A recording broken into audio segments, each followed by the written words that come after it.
For as long as horror has existed, studios have relied on one simple trick show the audience something safe, then deliver something far more unsettling.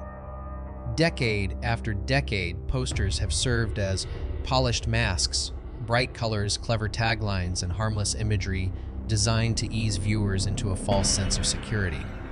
Many moviegoers stepped into theaters anticipating a routine thrill or a light slasher guided by artwork that promised simplicity and familiar scares.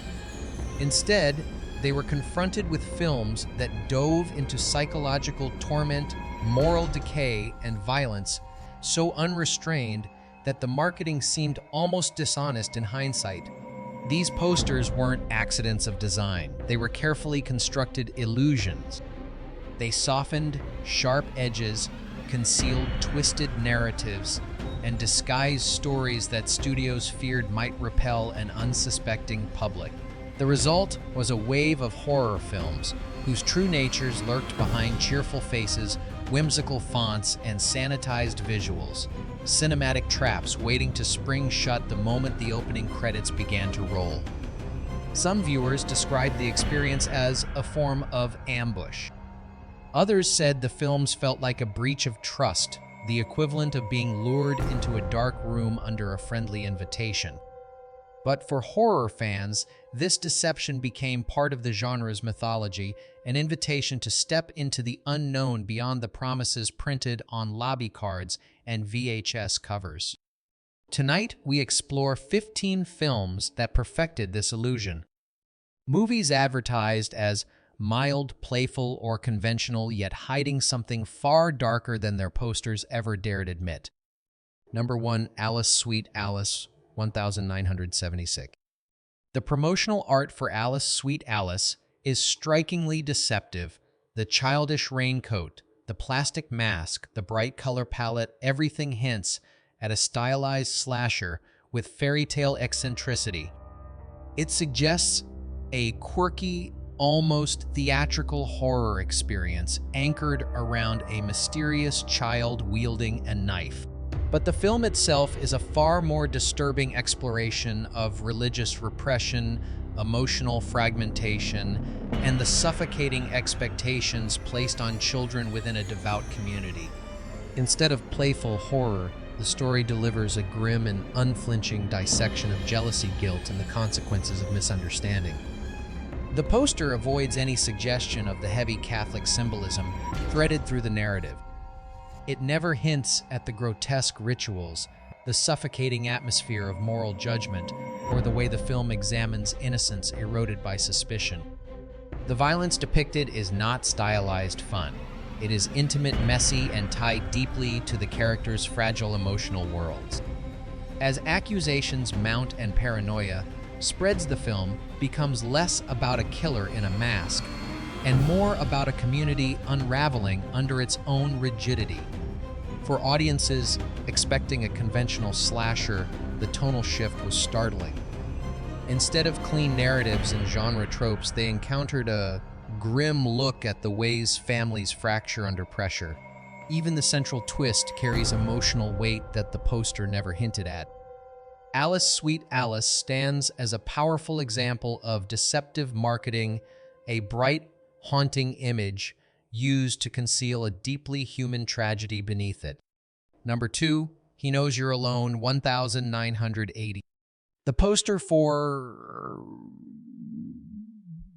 He Knows You're Alone taps directly into early slasher iconography, a looming figure, frightened woman, and a knife gleaming beneath minimalist lighting.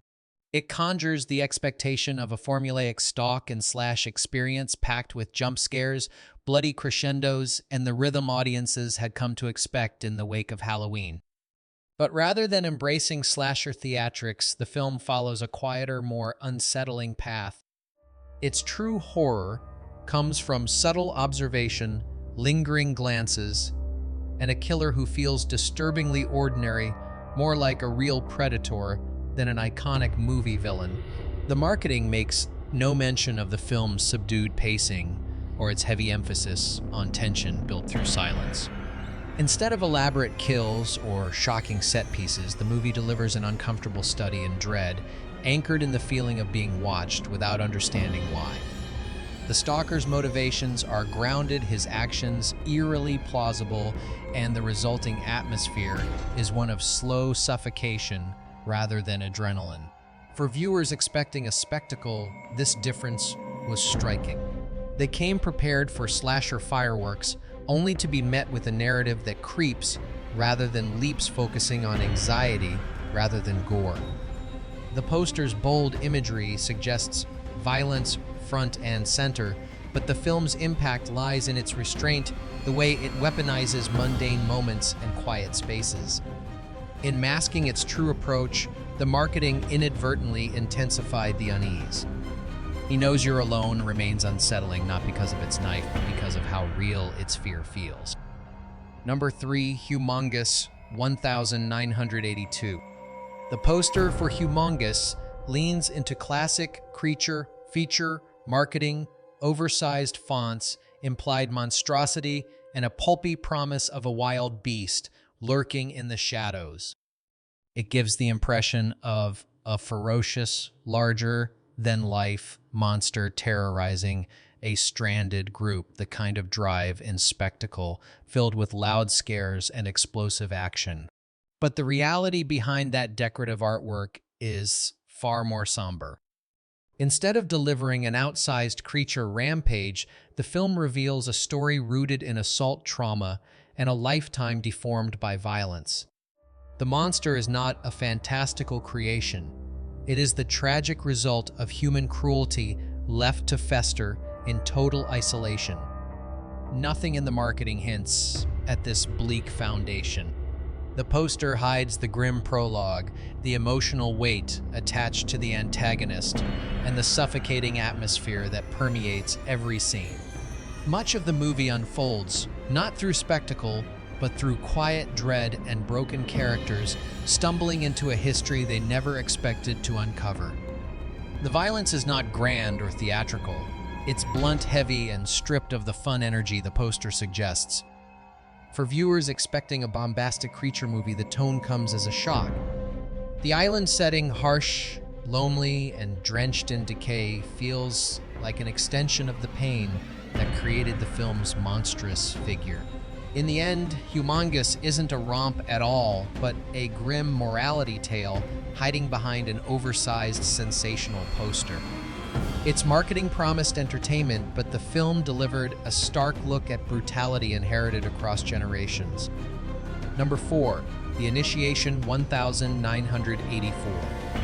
The advertisement for The Initiation paints a familiar picture, a campus-centered horror tale filled with pranks, pledges, and the chaotic energy of Greek life rituals. The poster's stylized imagery and bright aesthetic imply a film cut from the same cloth as countless college slashers, light, energetic, and anchored in youthful antics. But the movie beneath that bright surface takes a much different route. Rather than leaning into party culture or sorority drama, it becomes a layered psychological mystery shaped by trauma, identity fractures, and long-buried secrets resurfacing through nightmares. The marketing avoids every element that makes the film unique. It doesn't hint at the protagonist's troubling visions or the fragmented pieces of memory that slowly reassemble into something horrifying. The sorority storyline, so prominent on the poster, is only a thin wrapper around a much more introspective narrative. As the film progresses, its focus shifts toward unraveling the protagonist's past, blurring the line between hallucination and truth. Audiences, drawn in by the promise of a typical collegiate slasher, found themselves navigating a story far more emotionally charged and psychologically complex. The kills, while present, feel secondary to the film's central riddle, a riddle built on trauma rather than thrills. By marketing itself as a familiar campus horror movie, The Initiation masked its true intentions to tell a story where fear comes not from masked killers, but from the fractured mind trying desperately to piece itself back together. Number 5, The House on Sorority Row, 1983. On promotional posters, The House on Sorority Row looks like a glossy, glamorous entry in the wave of sorority-themed slashers. The lighting is soft, the characters are styled, and the atmosphere hints at late-night mischief among confident college women. Everything about the visual presentation suggests a slightly edgy but ultimately fun horror film, one meant to complement the era's fascination with youthful rebellion. But within minutes, the movie reveals a tone far more somber than the marketing implies. Instead of flirtatious chaos, the story revolves around guilt, panic, and the emotional collapse triggered by a prank gone horribly wrong. The marketing never hinted at the psychological weight the film carries. It glossed over themes of remorse, secrecy, and the corrosive dread that grows as the characters attempt to hide their deadly mistake. The violence, when it appears, isn't simply sensational. It feels like the inevitable outcome of their spiraling fear. The sorority house, far from being a backdrop for partying, becomes a prison where paranoia tightens its grip. Viewers expecting bright energy and campy slasher thrills were met instead with a narrative steeped in tension and moral decay. As the truth unravels and loyalties fracture, the story moves into territory much darker than its poster ever admitted. The house on Sorority Row uses its misleading marketing almost like a trap, luring viewers with promises of stylish fun before delivering a tale shaped by dread, regret, and the suffocating weight of conscience. Number 6. The Mutilator 1984. The poster for The Mutilator feels almost tongue-in-cheek, as if the film belongs to the realm of goofy late-night horror marathons.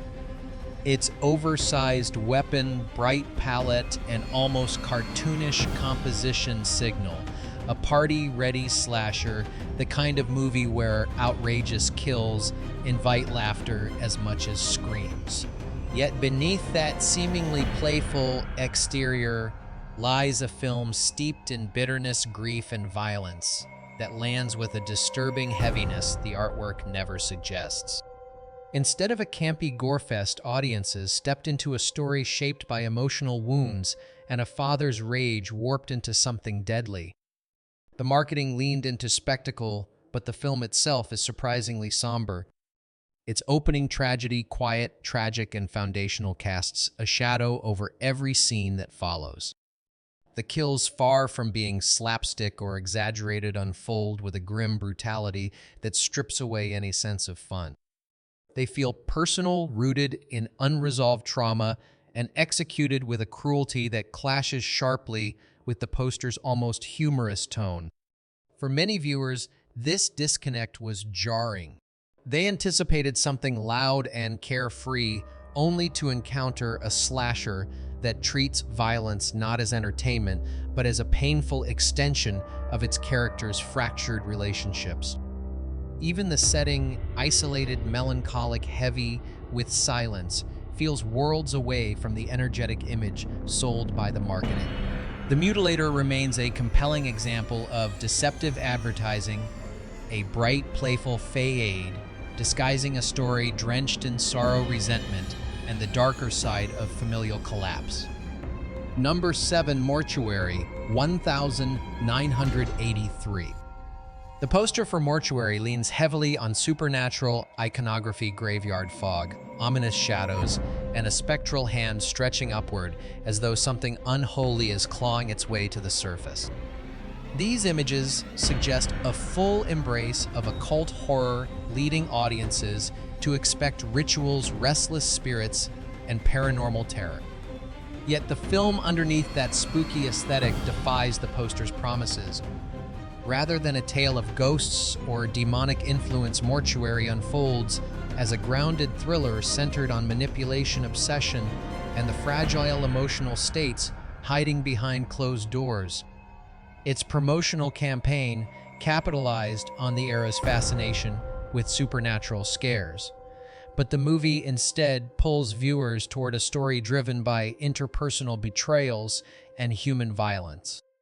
The essences featured in the marketing serve more as narrative misdirection than thematic anchors. The true horror comes from a murderer shaped by desperation and emotional instability elements, the poster intentionally obscured to position the film within a more commercially appealing subgenre. This misalignment created confusion for audiences. Many expected an undead threat only to find a mystery steeped in melodrama and escalating paranoia with death scenes that felt intimate rather than theatrical. Even the film's final twist, while energetic, leans closer to slasher conventions than occult horror.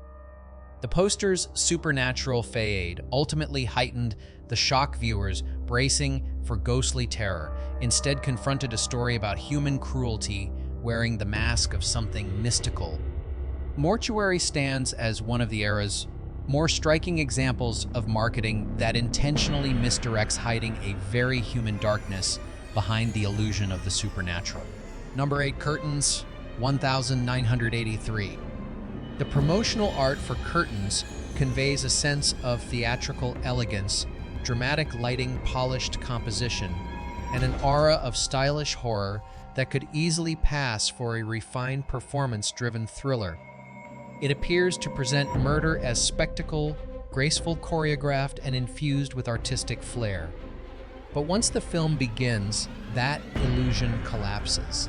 Instead of a carefully crafted slasher with operatic overtones, Curtains reveals a fractured, unnerving descent into jealousy, creative rivalry, and behind-the-scenes cruelty. The film's chaotic production history, complete with reshoots, recasting, and sudden script changes, left the final product with a dreamlike instability the marketing never hinted at. Characters appear and disappear, scenes shift in tone, and the narrative feels stitched together with tension rather than polish. What audiences received was a jagged psychological nightmare disguised in elegant packaging. The marketing avoided showcasing the film's most haunting moments: the eerie doll, the ice skating, chase the killers lurking in foggy silence, all images that define the film's atmosphere far more than its poster suggests. Viewers went in expecting a sleek, almost glamorous horror film. Instead, they were met with a cold, discordant world where ambition corrodes relationships and fear blooms from emotional insecurity. The contrast between the poster's sophistication and the story's raw, unsettled energy made the horror feel even more unpredictable. Curtains remains a lesson in how marketing can drape even the messiest nightmares in a veil of false elegance. Number 9. The Majorettes, 1987. The poster for The Majorettes radiates the energy of a cheerful, mid-80s teen slasher, bright colors, athletic imagery, and the suggestion of school spirit overtaken by danger. It appears to promise a simple formula, a pep squad stalked by a mysterious killer set against the backdrop of typical high school drama. But viewers who pressed play quickly discovered how misleading that visual presentation truly was. Instead of a breezy VHS-era slasher, the film plunges into a bleak narrative about corruption, exploitation, and the hidden rot beneath suburban surfaces. Rather than relying on campy violence or teen antics, the film weaves multiple plot lines involving manipulation, moral decay, and individuals twisted by greed. The murders, far from being playful or exaggerated, come across as abrupt and unsettling, reflecting a world where cruelty festers in broad daylight. The marketing never alluded to the story's focus on predatory adults, troubled youths, and a community silently complicit in its own downfall. The poster's clean, colorful vibe was a strategic distraction from the grim environment lurking underneath. What further shocked viewers was the film's sudden tonal shift in its final act, leaving behind standard slasher territory and morphing into a revenge-driven thriller with emotional stakes far heavier than advertised. Instead of the fun, disposable entertainment promised by its marketing, The Majorettes revealed a surprisingly cynical worldview. The lighthearted poster now feels almost ironic, a bright smile hiding a story steeped in despair and exploitation. Number 10, Happy Birthday to Me, 1981. Few posters have misrepresented a film as thoroughly as the iconic artwork for Happy Birthday to Me. The image of a teenage boy impaled on a shish kebab is so outrageous, so exaggerated, that it suggests a movie overflowing with campy, over-the-top kills. Viewers expected a wild slasher experience full of shock gags and gleefully inventive violence. But the film's true nature is far more intricate. Rather than relying on spectacle, it unfolds as a psychological mystery centered on memory loss, identity fractures, and the painful unraveling of a troubled young woman's mind. The marketing glorified a moment that barely represents the movie's tone, distracting audiences from the intricate structure built around flashbacks, unreliable perception, and trauma resurfacing in violent bursts. Instead of rapid-fire kills, the film moves with careful patience, focusing on the protagonist's deteriorating mental state. Each death ties back to her fragmented psyche, creating a mood closer to psychological horror than slasher mayhem. The disconnect left many viewers stunned. Expecting a chaotic bloodbath, they found themselves drawn into a story far heavier and more emotionally complex. The poster's sensationalism created an expectation the film never intended to meet. Its true identity lies in slow burn tension and the tragic consequences of buried memories. By selling shock value instead of substance, the marketing disguised what Happy Birthday to Me really is: a twisted, sorrowful puzzle masquerading as a party-themed slasher. Number 11, American Gothic, 1987. The marketing for American Gothic leaned heavily into eccentricity, showcasing a peculiar backwoods family and using visuals reminiscent of dark comedy rather than true horror. The poster's stylized depiction of its characters, almost whimsically posed, implies that the film is a quirky, offbeat thriller with exaggerated personalities. Viewers expected a touch of camp, maybe even humor woven into its horror elements. But the movie itself moves in an entirely different direction. Beneath that seemingly playful facade lies a bleak, deeply upsetting story rooted in fanaticism, repression, and the slow suffocation of innocence. The promotional materials skirted around the severity of the family's psychological damage. They never hinted at the suffocating religious conservatism, the emotional cruelty, or the way trauma festers inside the isolated household. Instead, audiences were lured in by the suggestion of a tongue-in-cheek slasher, something far more digestible than the grim, unflinching reality the film presents. As the plot unfolds, the veneer of quirkiness dissolves, replaced by a chilling portrait of people trapped in outdated beliefs and warped moral codes. Many viewers found themselves blindsided by the heavy tone, especially as the protagonist's unraveling becomes central to the narrative. The film's descent into madness is relentless, offering no escape from the oppressive environment that has shaped its antagonists. American Gothic proves how deceptive marketing can be, dressing horrors in quirky costumes to disguise the ache beneath. The poster promises eccentric fun, yet the story it hides is drenched in cruelty, delusion, and emotional ruin. Number 12, The Dorm That Dripped Blood, 1982. The poster for The Dorm That Dripped Blood belongs squarely to the era of VHS slasher marketing: bold reds, a shadowed killer silhouette, and the promise of an uncomplicated splatterfest. It presents itself as a straightforward campus slasher where the thrills are loud, the kills exaggerated, and the tone designed for late-night viewing. But the film that audiences actually encountered was starkly different. Instead of playful violence or rhythmic genre beats, they found a grim, oppressive story drenched in discomfort. The movie leans far closer to gritty exploitation than the slick slasher the artwork seemed to advertise. The trailer further contributed to the illusion, spotlighting energetic chase scenes and quick cuts, masking the film's true atmosphere: abandoned corridors, empty rooms, echoing with dread and a lingering sense of vulnerability that grows heavier with each scene. The violence, when it erupts, feels raw and abrupt, devoid of the stylized flair associated with the genre's more commercial entries. The characters, stripped of archetypal charm, are left exposed in a narrative that feels unpolished in ways that amplify its cruelty.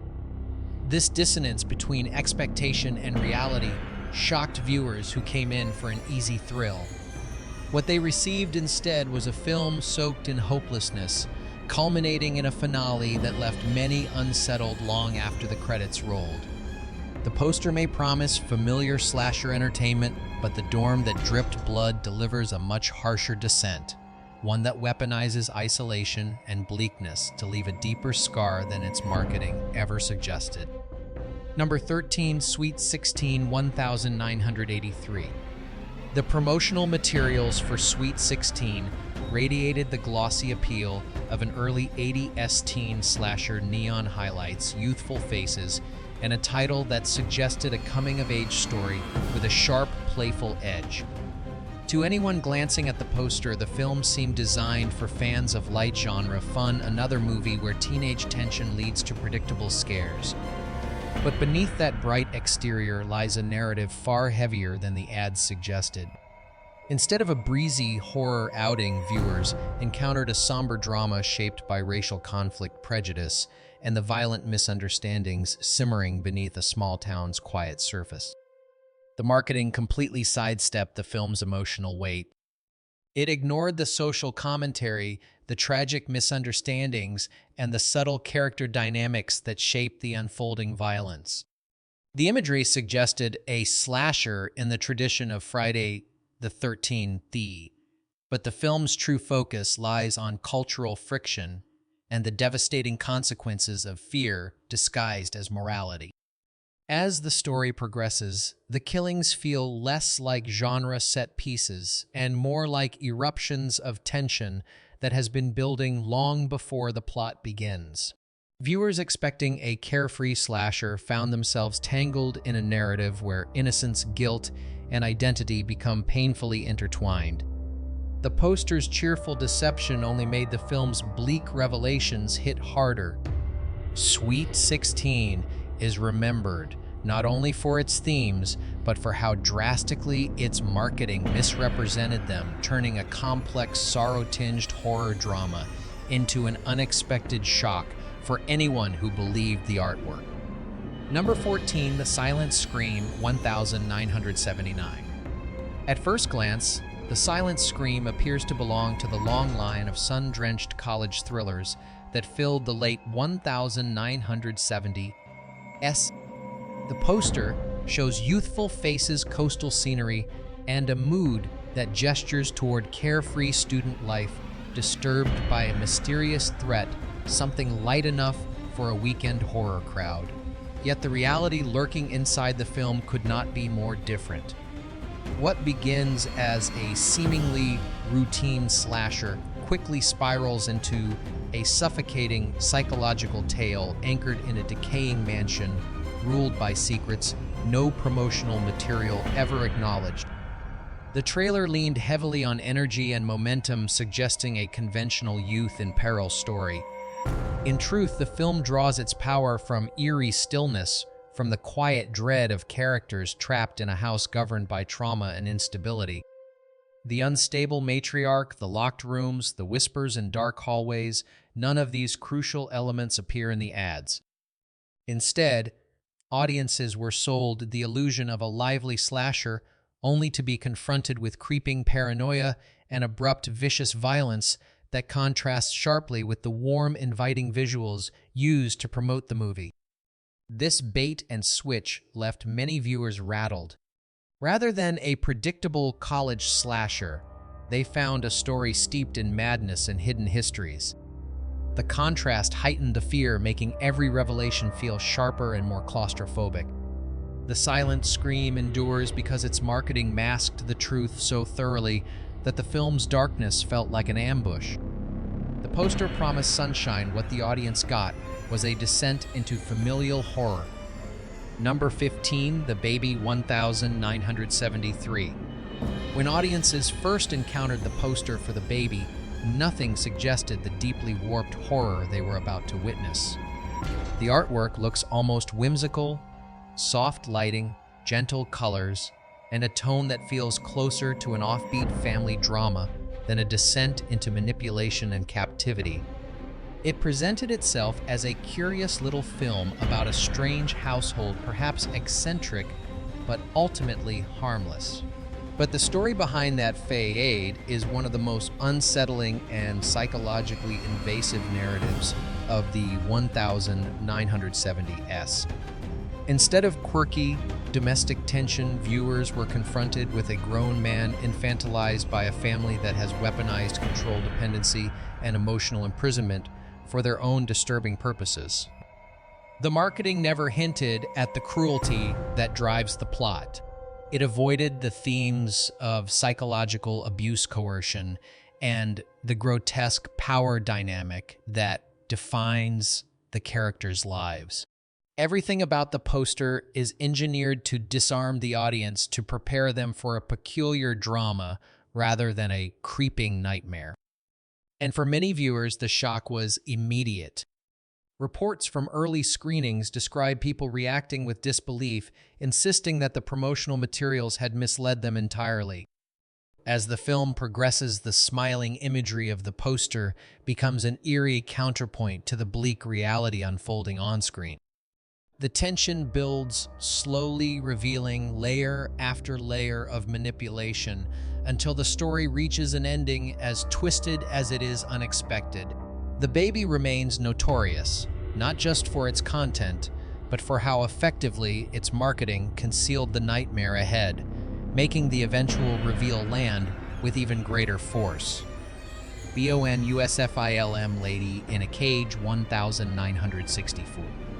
The poster for Lady in a Cage gives the illusion of a sophisticated mid-century thriller, bold typography, dramatic staging, and Olivia de Havilland presented as though she's about to engage in a tense psychological standoff rather than a harrowing plunge into brutality. It suggests elegance, restraint, and a polished cinematic experience cut from the mold of classic suspense dramas. But the film beneath that veneer is far more savage than its marketing ever dared to imply.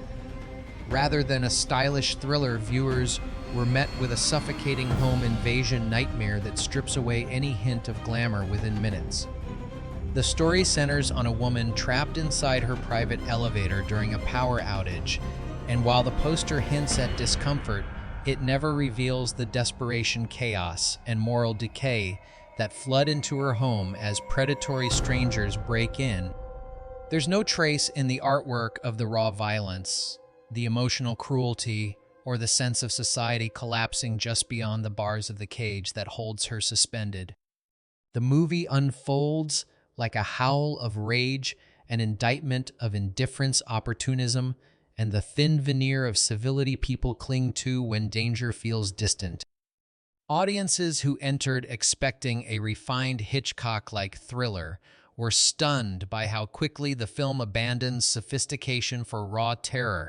De Havilland's performance is stripped down to survival, her character forced to confront the darkest impulses of humanity while completely powerless to escape.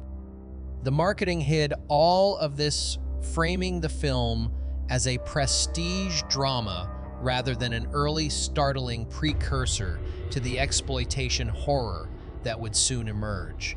Lady in a Cage remains one of the most startling examples of mid-1960s deception in film advertising, a poster promising finesse while the movie delivers a bruising, relentless descent into chaos.